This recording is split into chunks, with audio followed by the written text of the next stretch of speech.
Hello, everyone. I'm Chris Campbell, Superintendent of the Plymouth Public Schools. We're really happy to be back at the local scene once again to talk about school budget. And today we're going to dive a little deeper into school transportation. With me is Kathy Jackson from School Committee, who's also the Secretary of the School Committee, Michelle Badger, who's the Chair, and Adam Blaisdell, who is our School Business Administrator. Transportation is a significant part of our budget, and I don't think people really understand both the complexities of it, but also the costs and the challenges that we have with transportation. So today's a good opportunity for us to share that with the public and to answer some questions that people have had in past. So transportation has, this is my 17th year here, and I know that Adam, you've been here longer than I have. It's really evolved, I think, in recent years. So what can we say about that? I think to start off, I think one of the biggest things that we need to realize is how large Plymouth is. Plymouth being over 100 square miles, we're transporting about 5,000 kids, and we're trying to transport them to all the different schools, from starting with high school early in the morning to middle school to elementary school. As we all know, Plymouth has gotten larger. There's a lot more traffic in Plymouth.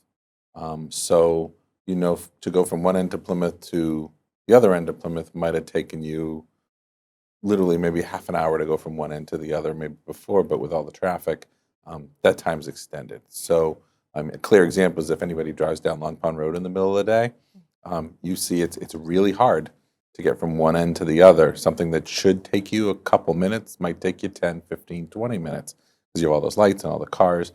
So that's added a huge challenge to us over the past couple of years, is just the traffic.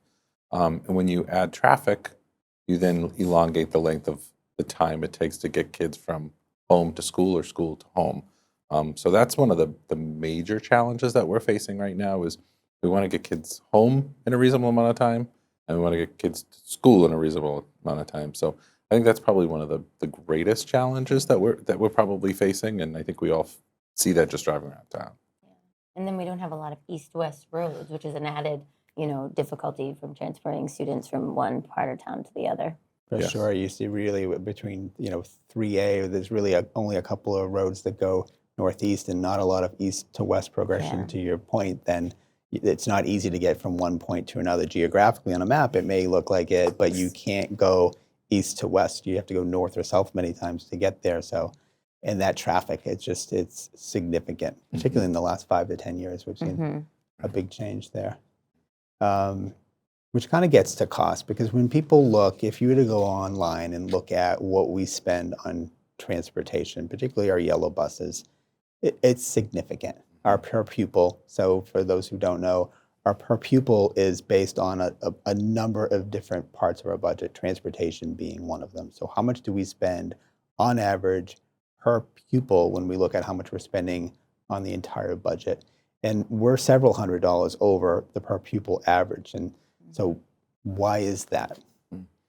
Right now, we run about 65 buses a day. And that is to get students, but like I said, again, all three levels, high school, middle school, elementary school. We run about 65 buses. Those buses are traveling a lot of mileage every single day. Our buses in all travel about 4,700 miles per day when you add up all the mileage for all the buses. We pay, next year we're looking at paying about $500 per day per bus. There are other districts.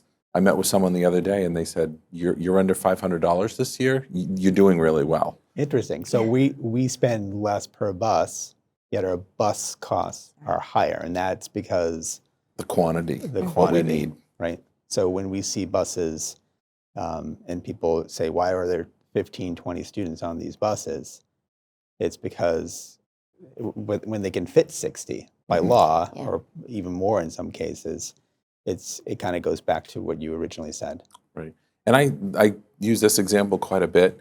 When you take a bus that leaves Plymouth South High School, and the two furthest points that really, when you think about it, is one of the buses is going to Buttermilk Bay, and the other point is going down to, I can't remember the other spot, but it's down in South Plymouth as well.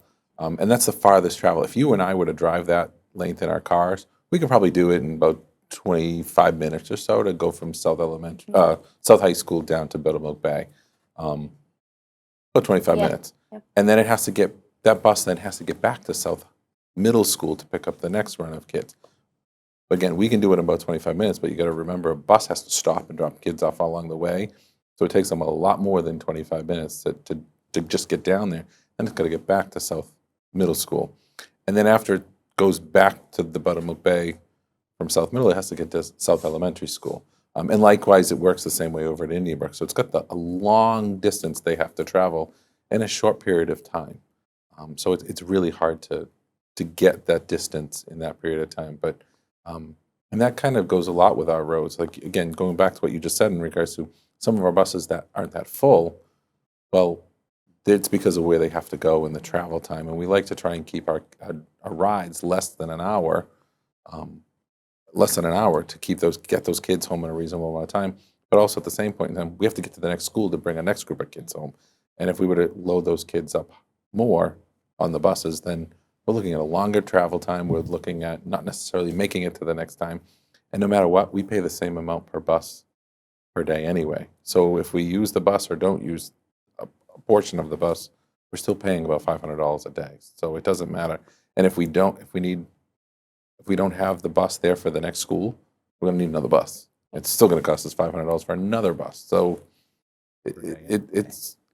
it's really expensive, yes, just for yellow buses alone. I think that people don't realize, and I've been asked this question, why are we so unique? What's so unique about Plymouth? And I'd say we're a suburban community with an urban challenge because we have thousands and thousands of students. We're over 60,000 residents, 104 square miles, but we also have rural conditions as well. Those dirt roads. We don't have the infrastructure that some of our larger communities in terms of student population have because they're more urban. So they're small, their roads are set up in a much more efficient way in terms of transportation. So kind of getting back to your reason why we need 60 buses for 3 tiers as opposed to, say, 40. Taking a bus down some of those dirt roads that we have, I mean, that's really complicated. And, I mean, some of them they can't go down, but the ones that they can go down, it just adds an added layer of complication and time. You can't go as fast, especially on some of the roads. And when you go back to time, a lot of questions I get frequently from parents is, can't you create a stop closer to my house, or can you create a stop at my driveway? When you do that, you'd love to, honestly and truly. Right. You would love to pick up every kid at their house because it's probably the safest because they're not necessarily walking down the road to a bus stop. But you can't, because if you do that, for every stop you add, though you might think it only might take a minute or two, but think about that. You're adding more and more stops. You're adding more and more times. If you go down into certain neighborhoods, yes, we can do it in our cars in a minute or two, but you're talking about a 40-foot bus, and I'm approximating, I don't know the actual length, but it's quite a length. It's got to get down there, in there, back, so you're adding time. Yeah. So some of our bus routes are really long as it is. You add more stops. Yep. And I hate to also be the person, you don't want to be the person behind that bus, because if you're the driver behind the bus, then they're saying, why are they stopping every 100 yards? So you have to kind of balance where you have stops as well over time and convenience. And another part which we don't talk a lot about regarding our yellow buses, we also have late buses, which I think has been an extremely important resource for our school community, particularly at our secondary levels, because we have late buses 2 days a week that start roughly after the late September, early October, I believe. Those late buses allow students to participate in extracurriculars to get support, particularly when geography and transportation is difficult, because we have a lot of families that can't get their kids to school, they can't pick them up, and our secondary schools aren't walking schools, with the exception of North. But that's really, I think, allowed us to provide access for services for students as well, which is really important. And that's a relatively inexpensive part of our transportation, but I think it's important to talk about that because it's been a very good resource. For sure, for there are us. definitely a number of kids that would not be able to participate in things without those light buses. It's really important. And going back to your point about having urban, suburban, and rural infrastructure, we also don't get the funding or the same sort of considerations that some of those other communities would get, like urban or regional schools. So we're bigger than a lot of those districts, but we don't have some of the advantages that those districts have, and we sort of have to come up with that framework on our own. Yeah, we are more than twice the size geographically than the second largest community in Massachusetts. So pretty substantial. And to your point about particularly regional districts that have that incentive through the transportation reimbursement, Yeah. we don't get that as well. Yeah, Which but is, it's not something that we haven't tried. I think that's important too, you know. I mean, Yes. we've been, since I've been on the committee, just having those conversations with our state legislators to make sure that, you know, they don't forget about us. And I know we, a while back, tried to just get an additional amendment on the budget to just support Plymouth. And that didn't, and we did that for several years, yes. really trying to make sure that, hey, look at us, we're different and we need additional aid so that we can provide for our students, both in the transportation and in the classroom. And that didn't succeed. And then we talked about how we could bring in other like communities. I mean, it's hard to say like, but who else might be big like we are and have that transportation difficulty? And that didn't get enough support. And then, you know, as of recently, Dr. Campbell came up with a really great idea. We were all sitting around, and I think, you know, at this point we felt like we'd already had like every idea that there was. And, you know, and part of the conversation was coming up with that potential circuit breaker that will help us and 32 other communities. That if we can get that additional aid and really advocate for that, I think that's going to make a world of difference for us here in Yeah, Plymouth. there are roughly 32 communities similar to Plymouth that have the same challenges. So their per pupil expenses are high, and so if there would be some kind of relief package for those communities that are doing their due diligence to be as efficient as possible, it would be a great opportunity for the state to support roughly 10% of public school districts in that regard, in addition to the regional that they're supporting already. I think when we talk about that, maybe it's important for you to explain what circuit breaker is and sure. how that kind of plays into that, because I know we all know what it is, but I'm sure that people watching don't So necessarily. circuit breaker is a complicated formula that the state has had for many years. I think going back 20 years now, for extraordinary relief for special education. So there's two different pathways for individual claims you can make, but also for extraordinary relief. So taking into consideration the extraordinary relief, you think of a circuit breaker in your home, right? It's to make sure that things, you know, are safe. So providing financial relief when extraordinary expenses come up. So kind of keeping that in mind.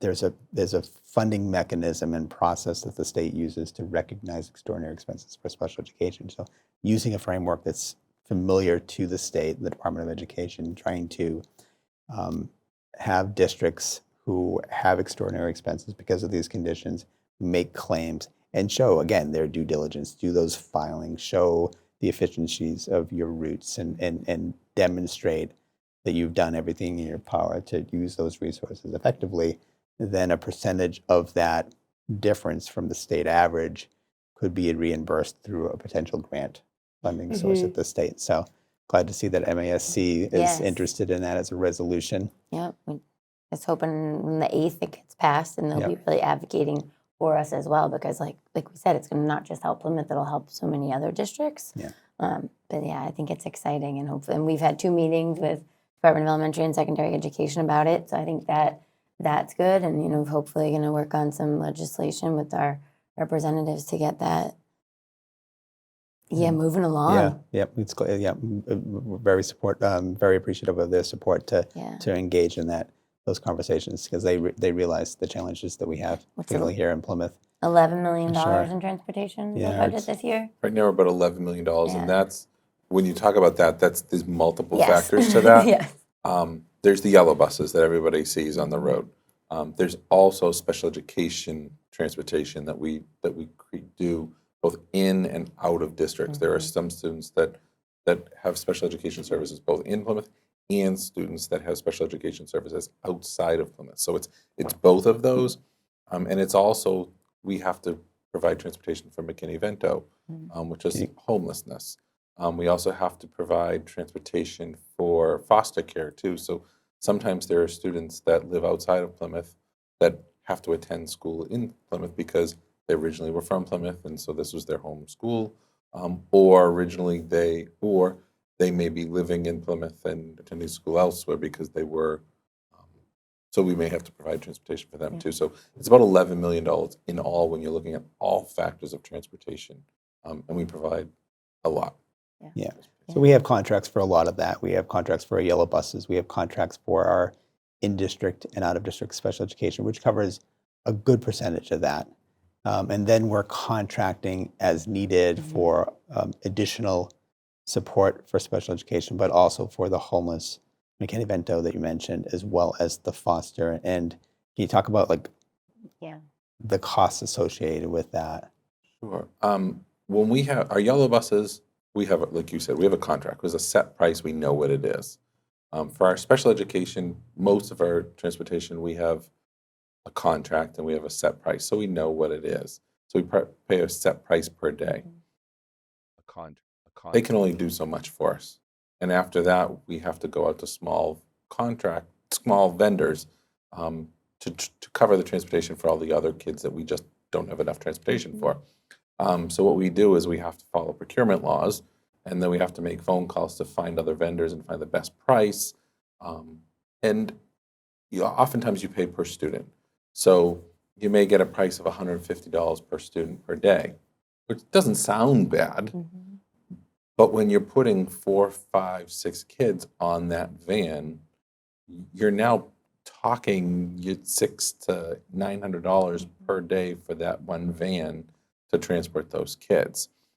So working in those private vendors, sometimes you have to because you have to transport the kids. Like you don't have a choice and you can't just say transport yourself because that's not an option.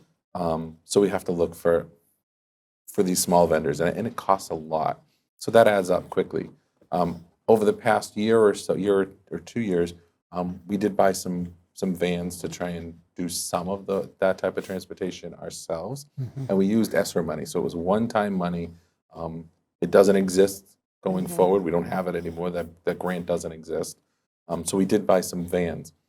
So we're going to try and do some of that transportation, not contract out with some of those small vendors as much as we have in the past, and do some of it and keep the costs relatively reasonable because you're paying our own driver for a period of time, and you're paying your own fuel, and you can do that for much less than $600 to $900 a day. And a lot of times you can transport more kids as well because you can set it up like a yellow bus where you have 3 tiers. You drive high school kids in the morning, middle school kids, and then elementary school. And we have a preschool in town as well, so we could even drive some of those preschool kids midday. So you can do it at a much more reasonable rate than contracting out. But we're working on that. Like that's not something that you can just do overnight. Yes, we have some vans, but you have to hire people. So if there's anyone interested in driving, we can use this as a plug for that. Reach out to me. And it's not that big. You have to have a clean driving record. You're right, and you have to do it in a strategic way because we have to balance the efficiency of our finances with the quality of the services that we're providing to our kids. And many of these are our most vulnerable kids, particularly kids who are homeless, foster placement. We don't want to disrupt that, and we have an obligation, which I think the community needs to understand, to provide that transportation immediately once conditions have been determined. So there's a timeliness to that. So to your point, through the federal grants that we had, investing in some vans, as well as yellow buses to that on top of it, that's allowed us to take ownership of some sort of predictable routes and then some unpredictable routes from time to time too, while getting drivers and whatnot. But I know that when we did the yellow buses, for example, we were able to cost avoid approximately $175,000 annually by taking over a small charter route as well as our in-district alternative program. So that's been a great investment. So when we go to town meeting and ask for buses, and we've looked for used grant funds to get buses. That's also helped us to bring that cost down as well for our athletics, because when we run those internally, we can save 40 to 50% depending on how far those buses are going. So, but it takes a while. It takes a while, especially when we have the fleet that we need in a community that's 104 square miles. Right. Well, and also that's something you wouldn't want to do overnight. Yeah. You would mean you have to be strategic about it, but I think just the conversation brings up a good narrative of how we are trying to be forward thinking about some of these things and trying to address the problems and really try and think of creative solutions to, to really consider the budget and the taxpayers and our students, but you have to do it in a very deliberate, methodical way, or else you end up creating more headaches for everybody else. Yeah, no, very good point. And to that point, I know that this year, through Dr. Blaisdell's office, contacted the Massachusetts Association for Pupil Transportation, MAPT, correct? Right. You want to talk a little bit about what they do and how they'll be helping us? Sure. Going back a couple of years, we asked for a student to run an efficiency study, and through that study, we actually eliminated 2 buses. So we really tried to look at, are we being most efficient? And then recently, we've had some conversation in regards to, does it make sense for Plymouth to take over the school bus transportation? I don't know the answer to that. I wish I had a magic wand and could know the answer financially, and does it make sense? Taking over transportation is it's an extreme endeavor. Like, it's a lot of work. It's not something, like you said, Kathy, we wouldn't do it overnight. So we reached out to MAPT, and they're going to do a study for us to try and see, does it make sense? They're going to look at costs. They're going to look at our current contract. They're going to look at routing. They're going to look at all aspects of transportation for us, and see, does it make sense financially and feasibility? Does it make sense? We'll probably also be looking at working with another company as well to maybe look at getting 2 perspectives on it, because again, it would be a huge investment from the town of Plymouth. It would be both financially and labor intensive too, because if you run your own transportation, you're looking at the funding for buses. You're looking at maintenance. You're looking at your own drivers. You're looking at running your own routes. You're looking at all aspects of running transportation. So it's something that we're going to have to look at. But they're going to be looking at that over the next couple of months and meeting with us, meeting with our bus company, and seeing what makes sense. Do we look at possibly taking it over, or do we go back up to bid and try and bid a new contract when our contract expires in a couple of years? Our contract's technically expiring at the end of this year, but there are 2 more 1-year options that school committee can elect to vote for. My recommendations would that they would vote for them, because it's only a 2.75% increase over the next couple of years, each year, which financially I think at this time makes sense while we're trying to decide. Yeah. And in comparison to other districts that have gone out to bid for contracts since 2020, it's a significant savings. Some of them are even doubled or tripled, right? Right. Yeah. Right. That's a good point, because you're looking at sometimes some districts are getting 20% increases to 40 to 50% increases on some of the new bids that they're opening for new contracts. So we at least know where we're at right now. And the fact that one of the individuals I met with saying, if you're paying under $500 this year, you're actually doing really well. Yeah. Next year, we're looking at paying about I think it's $499 per bus per day. So we're just under $500 next year. So it's actually pretty good. Yeah, yeah. And then to go back to the point you were talking about with the vans, the transportation piece, I think it's important to highlight the work that we've also been doing with the Department of Elementary and Secondary Education on that, possibly working on some sort of formula that will be able to say, like, this is how much you can charge per child per van, so that it's not that $250 to $800 a day that we've had lately. It allows for better management of that $11 million part of the pie that we have that goes with all the transportation. But I think that's been the school committee has been really focused on how can we be, as Kathy said, as smart with the dollars that we have, and looking to see how we can get the state to help us, how we can, is there something we can do to help other districts? Can we work with the county on things? So we're really trying to think creatively as we're moving forward. And obviously, and with administration as well. But we have been very much like, we know that we have teacher contracts that we are so glad that we were able to settle in all of our other contracts, and that, we needed to pay them at the rate or more than they were getting paid, so that we didn't lose well-qualified teachers and staff throughout our district going to districts closer to us. And so by making some of these smart, creative choices that we're trying to do, we're saving money for programs as well as teachers and staff. So I think that's a Really trying to do right and do Yes. best with the dollars that we have, and even cost sharing and ride sharing, and looking at communities that are all going up Route 3 that may be going to the same out-of-district program, and trying to sort of work collaboratively across district lines for those purchases as well. And we're looking, and we haven't gotten to that point fully yet. We're trying to. Van Pool, one of our contractors for special ed transportation, works on that if internally, but if it's outside of Van Pool, we haven't gotten to that point. So that's something we've talked about. It's just finding, to be honest with you, the staffing to really study those, and someone that focuses on that. But a lot of forward-thinking ideas that we're trying to, do the best we can with what we have. Absolutely.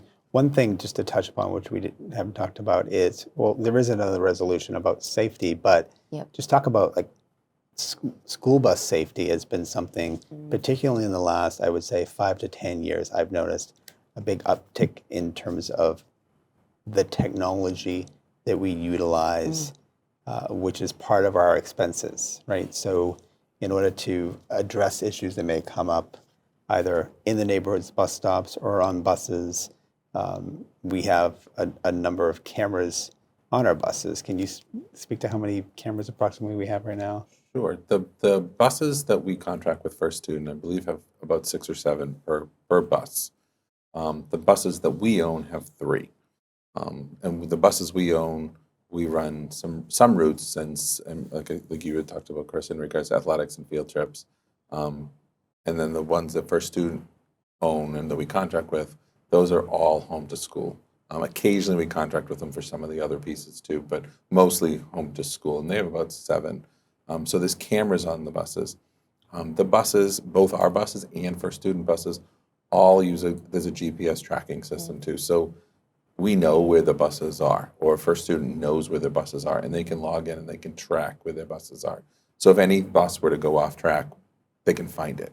And so those are the major ones right now. There's a lot of other technology out there that as we look at our next bus contract, or if we take it over, that we really want to try and look at as well. And that's really some other pieces that talk about, like as a student gets on the bus, they can tap.